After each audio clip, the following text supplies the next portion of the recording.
نون league اور Peoples party کے درمیان سیاسی اور مختلف امور کے حوالے سے تعاون اور مسائل کے حل کے لیے وزیر اعظم شہباز شریف کی جانب سے کمیٹی قائم کر دی گئی۔ کمیٹی کے ارکان میں اسحاق ڈار، خواجہ آصف، اعظم تارڑ اور احد چیمہ، امیر مقام رانا ثناء اللہ، ملک احمد خان، مریم اورنگزیب، سعد رفیق، جعفر مندوخیل اور بشیر میمن شامل ہیں۔ وزیر اعظم نے کمیٹی کو پیپلز پارٹی کے ساتھ تفصیلی مشاورت کے بعد سیاسی تعاون اور مسائل کے حل کی ذمہ داری سونپی ہے۔ کمیٹی پیپلز پارٹی کی جانب سے تعین کردہ ممبران کے ساتھ بات چیت سے آئندہ کے لاہ عمل کو طے کرے گی۔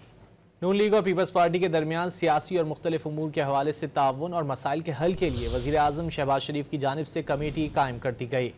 کمیٹی کے ارکان میں اسحاق ڈار، خواجہ آصف، اعظم تارڑ اور احد چیمہ، امیر مقام رانا ثناء اللہ، ملک احمد خان، مریم اورنگزیب، سعد رفیق، جعفر مندوخیل اور بشیر میمن شامل ہیں۔ وزیر اعظم نے کمیٹی کو پیپلز پارٹی کے ساتھ تفصیلی مشاورت کے بعد سیاسی تعاون اور مسائل کے حل کی ذمہ داری سونپی ہے۔ کمیٹی پیپلز پارٹی کی جانب سے تعین کردہ ممبران کے ساتھ بات چیت سے آئندہ کے لاہ عمل کو طے کرے گی۔